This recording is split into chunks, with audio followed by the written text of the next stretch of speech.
later. So make sure you're writing down some things that you want to tackle yourself personally, so that way you can follow up with yourself. Next, I want you to keep in mind that, the foundation of wealth building has to do with money management. So there are going to be some basic principles that I talk about tonight that you might think, oh, well, I was thinking more, bigger things. Well, the bigger things don't come until we get the little things down, right? So we're going to talk about some of those things because they're necessary and they're functional for wealth building. And if they're not in place in your life, I would urge you to go ahead and do whatever you need to do to get those put in place as soon as possible.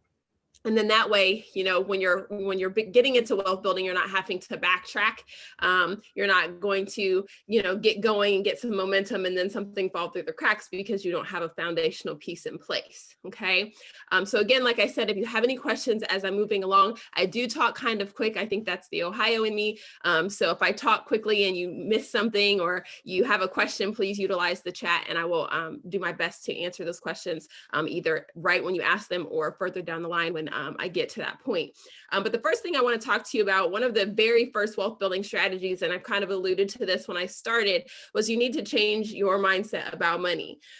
So one of the major things that set people back is that they have some kind of background playing in their mind and their subconscious about what money means to them, and more specifically, what they're allowed to have or what they deserve, right? So if you think about if I give you, a ton of really great wealth building strategies, I give you a plan and all of that, and you think, well, I only really need this much money, then you're only going to ever have that much, or probably less than that. Has anybody ever read a story or know someone who's won the lottery, won a ton of money, and then all of a sudden, a couple of years later, you check back in on them and they don't have any of it? Right. And we've seen those stories also with athletes who spend time in the league and they get a ton of money and make all of this money. And then once they're out of the league, they're in problem. They have debt. They're in all type of legal trouble and different things like that. And it has to do with this piece right here. Their mindset is still what it was before they had money. So we really have to start to examine that and see what kind of hangups we have, what subconscious background music we have playing when it comes to money. What do we feel like we deserve? What do we understand about where we came from? Who shaped and formed our idea of money? Did you ever hear money doesn't grow on trees in your house? Were you the kid who, if you went to the store, your mom, before you walked in the store, was like, don't ask me for anything? If we go in here, don't ask for anything because you're not getting it, right? So some of those things have subconsciously built how you perceive money and what you feel like you're supposed to have. And the thing I know about money is that money only comes and flows where it's wanted and received properly. So even if you get a hold of it, you won't have it for very long if you don't have the right mindset about it. And in our society, we have to realize that money comes to problem solvers. Okay, so if you're a person who really wants to be able to change the world, and I know that sometimes we can get hooked on, the whole, money's the root of all evil and all of that kind of thing. It's really the love of money. It's really that desire that money controls everything. That's the root of all evil. But we have to realize the society that we live in the world that we live in, money actually is a tool. Right? So if we place it in its proper place, it can be a tool that we can use to be able to move and shift some things for our benefit and for the good of others. So I always tell people, money in the hands of good people is good. Money in the hands of bad people is bad. Right? So money is amoral. It does not care one way or the other. It is about who has access and possession of it. So we want more good people to have access and possession of money so that good things can get done. So you have to be able to envision yourself becoming financially free. You have to be able to, do all the things that sound cliche, do the vision boards, write down your goals, all of those things, but you have to be consistent about those things. And you don't want to limit yourself. Okay. So the more you begin to envision, I don't know, you guys probably heard the story of Abraham, but God said to Abraham, look as far as you can see, and everything you see, you can have. But if you can't see it, you can't have it, right? So if you see limits, then you'll have limits, right? So think about those things. Think about thinking bigger. Every time that you envision, every time you write your goals, think a little bit bigger than the last time. All right. So that's one thing that I want to share with you guys there. The next thing I want to talk about is multiple streams of income. So your second wealth building strategy is you have to have multiple streams of income. We unfortunately live in a society now that income, just one job, is not going to get it. Okay, retirement plans are not what they used to be. Bills, things cost more, right? So we think about a couple generations back, and we had parents or grandparents who, worked one job and was able to save up money and retire, and everything was fine. It does not work anymore that way. Okay, so we can't expect for that to happen for us. So we have to realize that multiple streams of income include our job. If you have a 9 to 5, that includes that. That's one stream of income. It includes starting a business, a side hustle. It includes investments. It includes lots of different things. But what I have to tell you is I see all over social media all of the time, people are, picking this thing up and that thing up, and none of it makes sense. In the big picture of things, you have all of these pieces and none of them really fit together. So when you're thinking about your multiple streams of income, they should flow together. They should be able to work together, so that everything kind of is in flow, right? So an example I have, if you're a person who, let's say you are a dietitian, and that's your 9 to 5 job, right? You do diet plans and meal plans and things like that for an organization, right? So you do that, and then you go out and you decide you're going to pick up a certification as a personal trainer. Okay, that's still in the health and fitness arena, right? Then you decide, well, I'm going to do meal plans outside of this. I'm going to pick up some meal plans. I'm going to start doing meal plans. Now you have client and personal fitness, and you have those same clients that can roll over into the meal plans. Okay, so see how that works together. You're not having to pick up a whole different realm or expertise, but it builds on itself. So you're able to have multiple clients because it kind of flows together. Does that make sense to everybody? So you want to look at that in a grand scheme of things. And it's similar to branding. What is your brand? What kind of flow do you want to have? What I'm seeing a lot now is people are picking, this thing over here and something that is completely unassociated over here. And then they're getting burned out. Right? 7 streams of income and kind of getting things going and all of that. If you have your mindset shifted in a bunch of different directions, it's really hard for you not to get burnt out, right? The best hustler, go-getter, and grinder are still going to get burnt out if they are going in 101 different directions. Thomas, do you have something to say?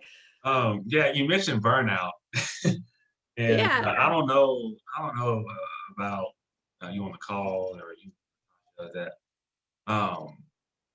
By hearing that, we have this thing in the church, the high pinnacle, especially for the Black community. And then, pandemic came and just it made us sit down, right? And so the multiple streams of income is something that is happening, right, with a lot of us. Myself, I've searched for multiple streams of income. I have a full-time job, but burnout is real. The Zoom fatigue is real, right? And so, how do we, as young adults, maintain mind, right? Our mindset to, I guess, burnout will be present, but to better cope with it, better kind of mitigate it to where it's not taking over our lives. Because we have to have money, money to, Yeah. we have savings, we have goals, and we have aspirations and such. So, Yeah, you're right. There's a certain level of burnout that's going to happen. There's a certain level of fatigue, I should say, not burnout, but fatigue that's going to happen. But one thing I know for me, again, is if everything kind of makes sense and flows together, that is going to lessen the load on you, for one. For two, if you have your goals written down and your vision is plain, then that's going to also push you through some of the fatigue. So it's one of the, if there's a bunch of different things going on and none of it really makes sense, it's a lot easier to quit on it. It's a lot easier to not be able to see, okay, where am I going? What's direction is this? If there's a direction over here and there's a direction over here, then it's a lot easier to be like, okay, this doesn't even make sense to me. So I'm tired, right? So if it makes sense and you have your goals outlined, and you have your vision that is plain, then it's a lot easier for you to revisit, what am I doing? What direction am I going in? And what's my ultimate goal? And that doesn't mean that, things won't slow down. I mean, because sure, it's a natural introvert, and even Zoom for me at this point in the game, I'm like, I just want to see a person and hug them. I want to be able to see a person smile, right? And not have to like wonder if they're smiling underneath their mask. So yeah, we're all in that point where we're kind of fatigued, but if your vision is plain, that will carry you through some of that. All right, so the next one I want to talk about then is this is one of my favorites because it's a foundational principle, and it's live by a budget. So I say live by a budget, die by your budget. Your list of bills is definitely not your budget. Okay, so we think about budgeting, and I always, when I get to this point, no matter what my talk is about, I always seem to talk about budgets because it's so important. And people are like, oh yeah, I have a budget. But really, it just turns out to be a list of their bills, things that they pay. Okay, so I want to be very clear and say that your budget is not a list of your bills. It is you telling your money where it needs to go. And so I will tell you, spend every single dollar that you have. Every single dollar that you earn needs to be accounted for. Okay, if you don't tell your money where to go, your money will find a place to go, and it usually is not the best place and your best benefit. All right, so you need to learn how to manage it. You need to learn, and it can be difficult to start out with. I'm not saying that this is an easy thing, but what I am saying is that it is absolutely necessary. Before you even think about building wealth, you have to have money management. You have to be able to really master this particular piece. So as your wealth increases, your budget is also going to increase. You're going to be able to expand different areas and spend more money in certain areas because your wealth has begun to increase. But you have to budget, like I said, every single dollar, your rent, your utilities, your savings, your investments, your retirement, everything needs to be on that budget. Every dollar needs to be spent. The better you direct your money, the better that your money is going to listen to you, and the quicker that you can actually build wealth. And this includes spending money on things that make you happy. Right? We don't work at a job and, hustle on our side hustle, or, try to build all of these multiple streams of income just to be sad and miserable and not be able to enjoy our lives. So budgeting also includes the areas that are fun to you and spending money on things that you enjoy. So you want to make sure that you're putting that in your budget as well. But what I can tell you is that when you total it all out, money coming in and money going out, it should be zero. Okay, it should be zero. Everything should be spent. And that is something that I have a lot of people contact me about so that they can get, kind of get that down to where it needs to be. It's really a habit and a science. So if you have questions about that, you'll have my contact information that you can definitely access that, and I'll be glad to help you. Your next one then is pay yourself first. So this one is not one that you haven't heard before. I'm sure if you sat in any workshop whatsoever about finances, you've heard people say, pay yourself first. You don't want to make the mistake that you're too, I'm young, I have time, that kind of thing. You don't have time, and you're not too young. You're not too young to pay yourself first. The sooner you start, the easier it actually is, because you're building the habit sooner, and the amount of money that it takes to save and to invest is a smaller amount the younger that you are. So if you start sooner, it's easier and it's less expensive. So think about that. But you have to absolutely pay yourself first. And you want to make sure that, it happens regardless of what you're doing. So a lot of us are starting side hustles and starting businesses. I have a good friend of mine. She started a healthcare kind of company, and she's trying to put everything back into the healthcare company to make sure that it gets off the ground. And I said, no, you can't do that. You have to pay yourself first. Any money that comes in, you've got to pay yourself first. Yes, you want the business to stay afloat, but you've got to pay yourself first. You're putting time, energy, and effort into that, and you need to be paid for it. So do not fall into that trap of paying your bills first. Do not pay your rent first. Do not pay your utilities first. Don't even pay your retirement plan first. Pay you first, right? And sometimes that is retirement for people. Sometimes that's savings. Sometimes that's their entertainment, whatever it is. But you need to utilize, to decide what that's going to be for you and be able to invest in that. Then we get to the part that everybody loves to talk about, which is investing. It is one of my favorites too, because there's so many different ways to do it. Investing is generally a long-term game. Okay, I'm gonna say that again. It's long-term. There are lots of apps. There are lots of things to get in and get out. There's Robinhood, there's Acorn, there's, Dollar Roundup or something or other. There's all kinds of things that you can do, but you've got to think about this as a long-term game. Okay, so I want you to think about diversifying a portfolio. If you've heard that and you don't quite know what it means, it's because you need to have a conversation with an investment advisor. You need to talk with somebody about exactly what you need to diversify your portfolio. There's a lot of ways to do that. And again, it is very personal to you based on risk, based on age, based on a lot of different things. But you want to make sure that you're doing that because diversity is going to be your best friend when it comes to investing. Generally, you want to start with about 20% of your income. Now, if you're not able to do that, you need to start where you are. But 20% is kind of the goal. Okay, it's definitely the minimum, I would say. So if you're not there, push to get there because that's where you need to be. If you can do more than that, by all means, please do, because it's gonna help you in the long term. This is not advice on what to invest in. Like I mentioned earlier, I can't give you that. As an investment advisor, I'm not allowed to just give blanket statements. First and foremost, it'll put my license in jeopardy. But it's also not good for me in an open forum like this to say something like that because you're all different and your goals are different. So being able to sit down with you and find out exactly what it is you're looking to do with your particular financial goals is super important, and me making the right advice, giving the right advice to you. So when you think about investing, you need a coach.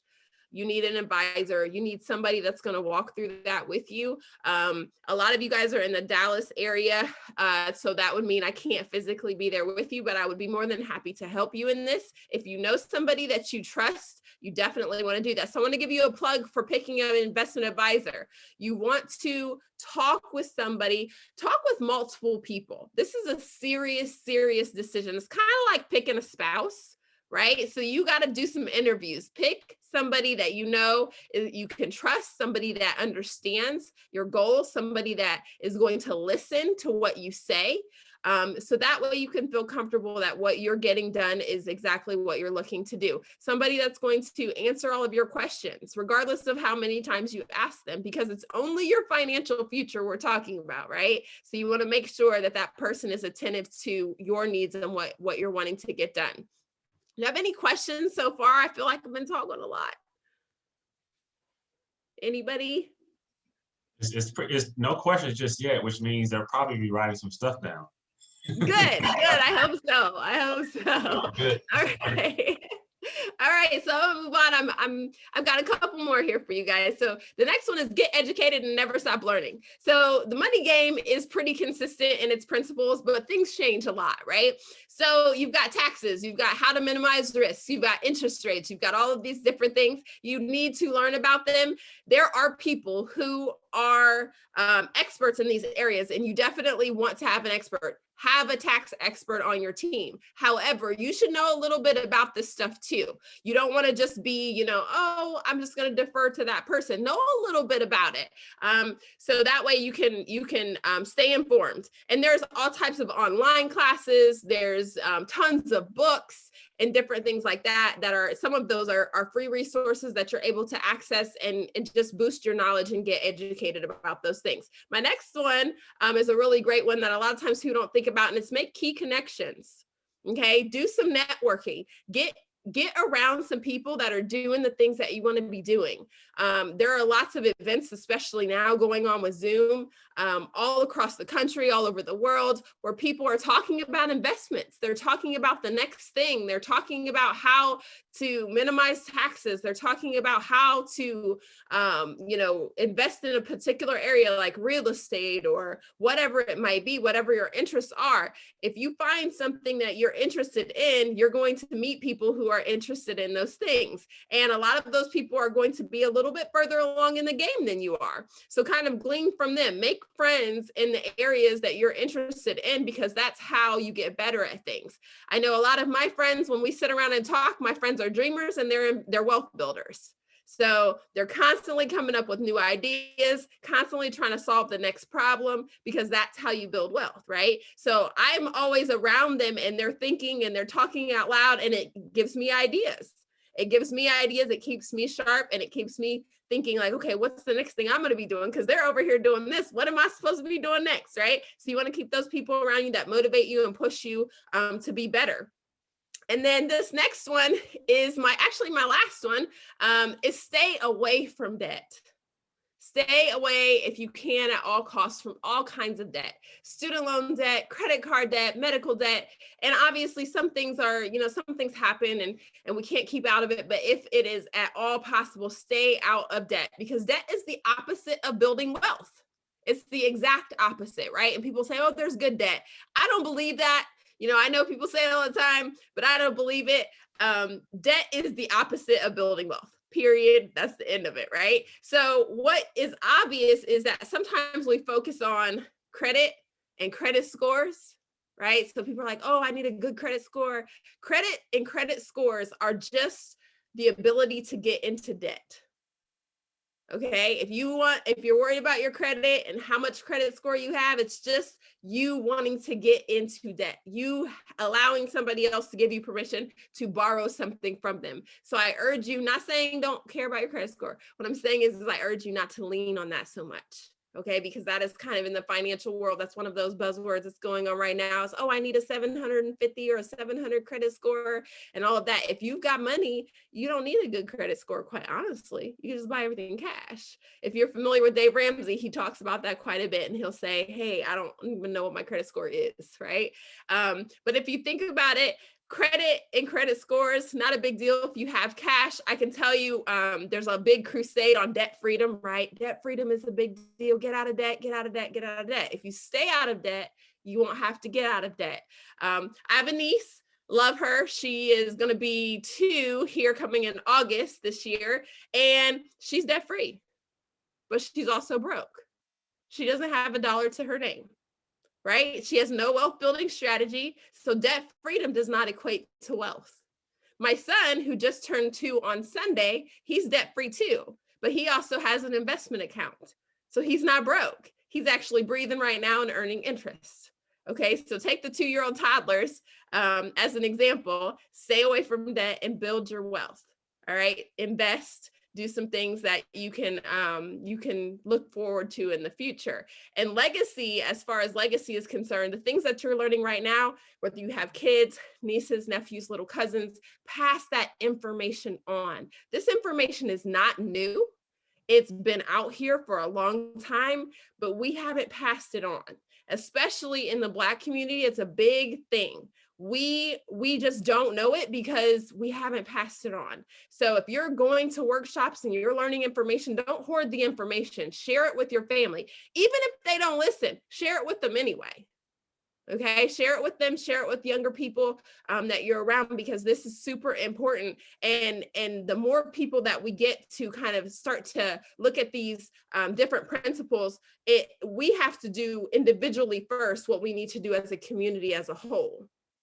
And it's going to take more than a few of us to do it. So even when Thomas is doing all of these great calls and all this different stuff that he's got going on with all the workshops this month, they're all financial literacy. This information is free. We need to be having tons and tons of people on these calls, learning this information and getting it out there so that we can make change. So that's all of the information I have for you guys tonight. Like I said, it's not specific to any investments or stocks or things like that. But if people have questions, I definitely can answer those.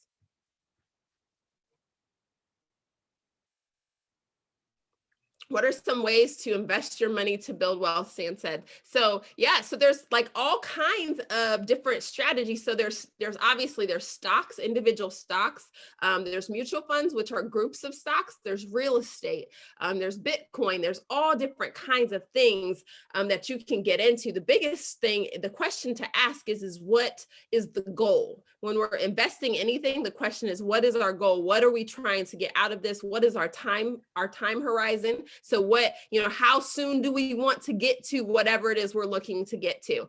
Because some of those investments are going to be longer term, whereas some of them are shorter term. So you have bonds as well, you have CDs, there's all different types of things. So it just really depends. You can get into, I have some friends who flip houses and they do amazing at that, but that obviously takes a little bit of skill set. They do quite a bit of it themselves. So there takes a skill set there. There takes also a specific type of time horizon. They have to flip the house within a certain period of time, and different things like that. So that, I hope, Sandra, does that answer your question?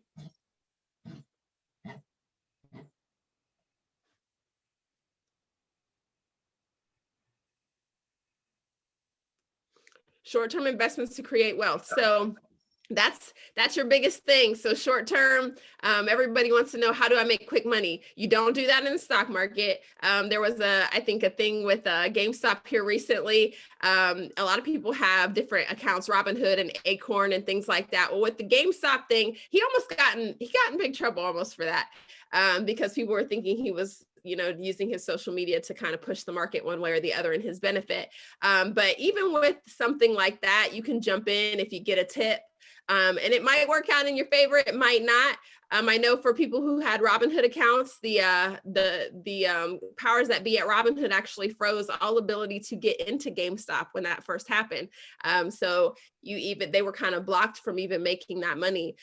So some of those things are highly regulated. Yeah, Sam give me the O face. Yeah, they're highly regulated. They don't play that game. They do not play that game. So there's so much when it comes to investing in stocks and quick money, that if it's too quick and it's too good, you're going to have the feds in something wrong, that they shouldn't be getting into. So you have to be really careful about that. Like I mentioned earlier, one of my friends has a real estate, he flips houses, and he does that within about 6-month time frame. And it does really well for him. I'm not a specialist in flipping houses, but I know that it works really well for him. He actually does that here in Columbus. Looks for smaller investments. He goes and gets houses that are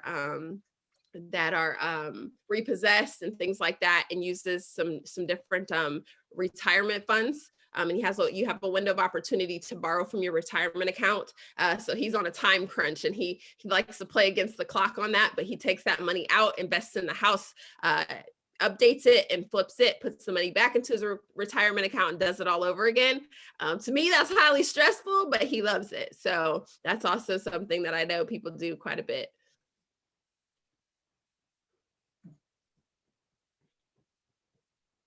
Very good questions. Very good question. I thank you all. You're more than welcome to continue to ask questions. We have 15 minutes, but of course, I'll give you a couple of minutes to submit your questions in the chat. LaTasha, you got them going. We got some viewers on Facebook as well that are tuning in. We're appreciative of you all for doing so. I launched a poll here on Zoom. It's a similar poll from the last week, but I wanted to relaunch it again this week to see if answers have changed, just to pick your brain, understand kind of where you're at in your own financial transition. And I love the answers. They're very honest, it looks like. And so we have about half of folks that have responded. And so I'm going to leave it up. Really appreciate you for taking time to do so. LaTasha, do you have anything you want to expound on this poll, especially the last one? The definition of financial literacy. The definition of financial literacy? Sure. Everybody, Yeah. 100% saying yes, they know what it means, and that's good. And oftentimes that again, that term gets used loosely, or is not expounded enough on, especially with our current situation. Most people think you have to have a lot of money in the bank account, right? You have to have a job that earns a lot of money, but you have to normalize that. You have to start somewhere, even though that job may not be the job you like, right? But if you do not start at that one job that you may not like to go to, you won't maybe understand and know the type of job you want to look for. So Yeah.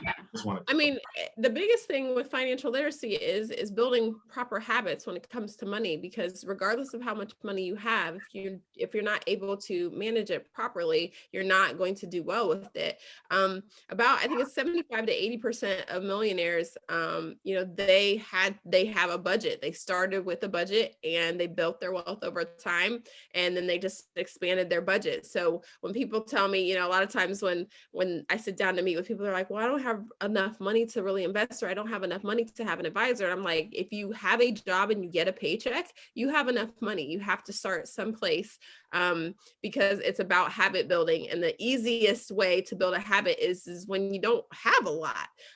So for me, it's, starting wherever you're at today. If you're here, there's not enough financial literacy workshops, there's not enough seminars, there's not enough classes, enough books for you to read if you don't get started. So you have to start somewhere and at some point. That is true. That is true. We definitely have to retune and refine our habits. And even people like you, Tasha, that are more expertise, um, mental health plays a huge role, our mindset, rather, It does. our growth mindset. And so I'm very appreciative of that thought. I'm going to open the floor again to the attendees, those that are watching.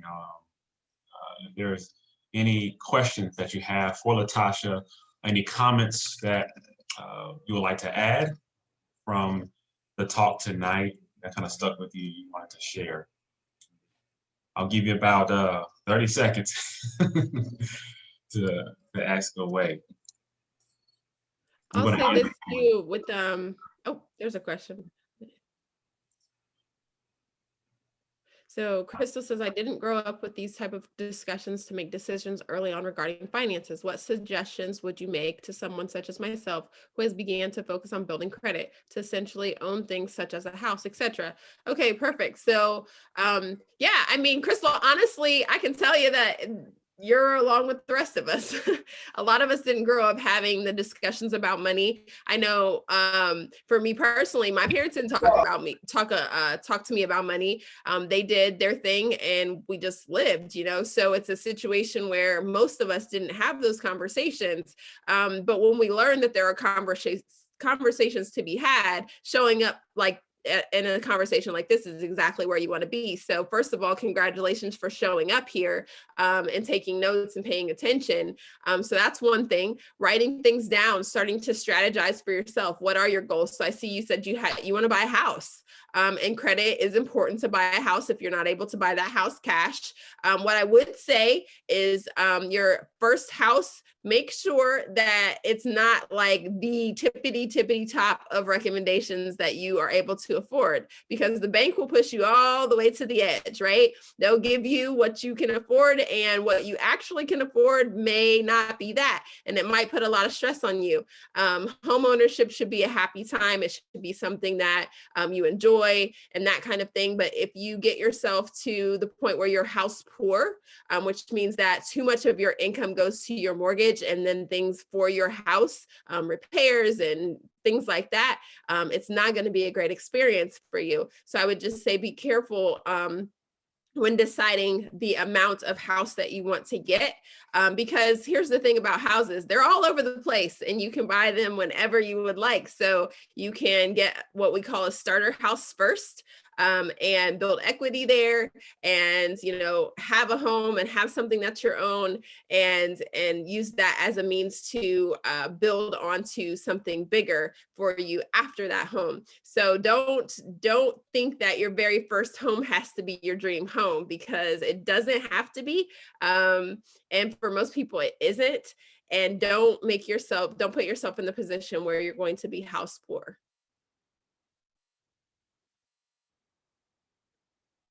You're welcome. Awesome. It's very good. For the folks that are on the call, I know we're in Dallas, and the cost of living is a bit steep.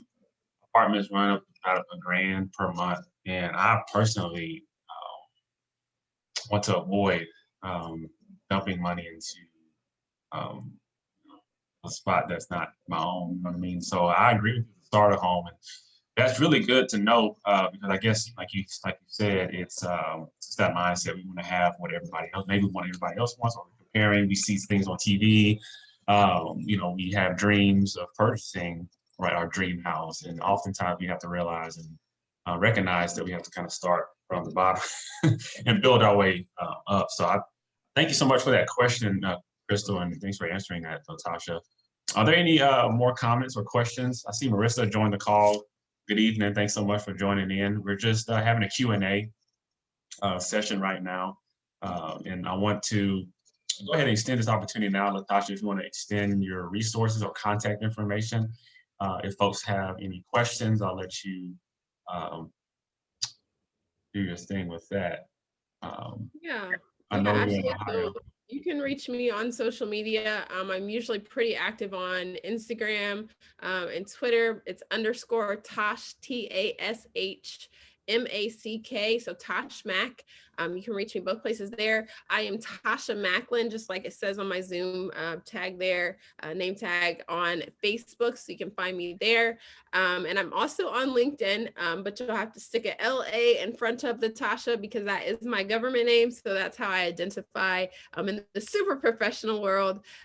So you can find me there as well. I do have, if you are interested, a tool that I created that will help you to assess your relationship with money. So you can kind of see if you need to kind of backtrack a little bit and work on your mindset to be able to help you get past maybe some of the things that you're having, some struggles you're having with money. So I have that available to you. That's completely free. If you want to contact me on one of those social media platforms, I will be happy to send that to you. You can sign up on my email list. I do have a newsletter that I send out with tips and things like that. Very focused on mindset when it comes to money. So if that is you, I would be happy to share that information with you. All right. Well, you heard it here first. LaTasha, we thank you. Very grateful for your time tonight. Be sure to follow LaTasha. She does a lot, and I'll be working with her in the near future. The Lord says the same in creating effective habits and strategies to help build the community, young adult community as a whole, to make wise decisions in their own lives. And so check her out, and we're going to be praying for her, supporting her in her work, especially during this pandemic. And I guess the good thing about all of this is that most of your services are online, right, Tasha? So Yeah. COVID has caused me to move totally online for the most part. So yes, I would be happy to work with any of you. And when I'm able to get around, I have no problem coming to Dallas to see you. Yeah. Oh, that's good. I'm so glad. And so I want to just ask you something real quick. In lieu of your just work from home, and you have a lot going on in the community, entrepreneur, well, and you're seeking your doctoral degree. And so, what else is next for Tasha and in your future coming up? Yeah, so I'm going to be partnering with an agency to actually look at some statistics and some things to be able to help the Black community specifically with money and financial pitfalls that they have. So that's kind of where my focus is. I'm kind of shifting that direction right now for this next season. I am still taking on individual clients and things like that, but I want to be able to help kind of create some curriculum and some things that doesn't necessarily mean that I need to physically always be there. But some classes and some things that can help walk people through some of the areas that they might need some assistance with. Yes, very good, very good, very good. Well, you have a lot going on, positive things, and I appreciate that. Really glad and grateful for your work you're doing. And so that wraps up. I don't see any more questions in the chat, which is great. I want to make mention that this session has been recorded. So if you came in late, don't worry, no fret. I have copies of the recording. Like one, I'm going to put my email in the chat, and please contact me directly, and we will talk offline so that you can kind of pick up the information that was spoken on.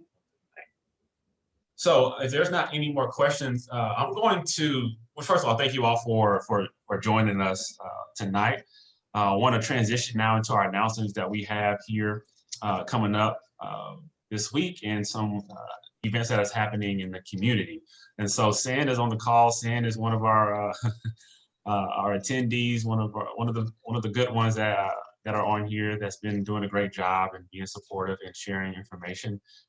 So she's on the call. She's going to give us the announcements for tonight, and then we will wrap up for tonight. So San, the floor is yours.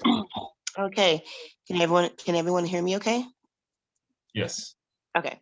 Yes. Secure the Bag Workshop Part 2 is now underway, calling all young adults. Whether you are in a career, figuring life out, or in school, this event is for you. Open Mic Night presents the Financial Literacy Workshop. From the comfort of your home, join us at Open Mic Night for the Secure the Bag Part 2. Next up, David Watkins III joins us for another powerful session next week on where you can live debt-free. Spread the word to your networks. Event will begin at 7 p.m. via Zoom. What's happening in the community? This youth-inspired mentoring program is a community-based program designed to support and encourage mutually beneficial, long-standing relationships between adult role models and teens. We will provide individualized mentoring to teens ages 13 through 18. Mentoring program includes mental wellness, monthly therapy sessions, individual mentorship, weekly connection with mentor, group mentorship and skill building, group events, 2 outings each semester. Registration is open. Visit www.therapyinspired.com for more information. Registration fee will cover the cost of program, shirts, therapy sessions, and outings. Want to connect with Open Mic Night family? Well, now you can. You can do that via GroupMe. This messaging system is used to spread encouragement, announcements, and updates to the young adult community. Please contact Thomas Warren for more information. And his information should also be in the Facebook group chat. And that concludes our announcements. Yay. San always comes through. Thank you so much, Sam. We want to welcome you all back here any Thursday night that we are open and on the call. You are more than welcome to join us to have vibrant conversations about what's relevant in the community and relevant topics that are shaping and changing the world around us. And so this is a place of encouragement, inspiration. And so we encourage all of you to invite your networks. If you're a professional, this month is really good for you to kind of spin your networks. If you want to build connections, feel free to come on board and relax. This is a place where it's non-business minded, no stress, very relaxed. I like it to be organic. And so if your schedule allows, feel free to hop on for a few minutes, the whole time, have your way. So thank you so much again, Sam, for being so consistent and reading the announcement for tonight. I want to make mention that donations are being accepted. If you would like to make a donation to the crew here tonight to help us enhance the young adult community, you're more than welcome to do so via Cash App at CDView Crew. This donation will help enhance the future Open Mic Night event so that we can continue to spread this message across the DFW area and surrounding areas. So we very so thankful and grateful for your generous donation. That's really all I have logistic wise. Aside from the topics tonight, I wanted to share a word of encouragement, a word of caution. I know most of you all have heard about the mask mandate was it yesterday? And so I understand that there's a wide variety of emotions that is taking place. And I want just to add something to that is to I am going to continue to provide this platform via Zoom just for the safety of myself and family as well as you all, because we all have shared many different struggles that we have dealt with. Many of us know people that have caught the virus. There's folks that are close to us within our house have caught the virus. So I want to make sure that you all stay safe. Please, do your due diligence to stay masked up, wash your hands, wear gloves as needed, so that we can all be healthy. And it starts with us, right? It starts with us, one person at a time, to stay safe and to stay cautious when we're going about our daily activities. Just, we will get through this. We will get through this. And I'm reminded that Jesus doesn't put anything more on us than we can bear. And I want to encourage you all to stay encouraged, stay prayed up, stay encouraged with one another to continue to do what you've been doing. Don't grow weary in doing good. All of y'all are doing a great job in maintaining your mindset, your attitudes. And so before I wrap up, are there any last comments regarding announcements, what I've just shared, or any questions for LaTasha? And again, she is ready to help. If you have any questions or some tips, she'll be glad to help you as well. I'm going to open the floor for the next 30 seconds or so. And if you have anything you want to comment. And if not, my email is in the chat. Continue to email me. Look forward to next week. Tasha, do you have any last words before we close out tonight and then we're done? No, I just want to thank you. Thank you all for allowing me to talk to you and so into you this evening. And please, please, please, if you have any questions, please just contact me, reach out, because you got to start somewhere. So it might be scary. You might not know exactly where to start or what to do or what to ask even, but just reach out and we'll help you. There you go. Absolutely. So thank you all again for being on tonight. Be good to yourselves this week. Have a safe weekend and look forward to seeing you back on next week. Have a good night, everybody.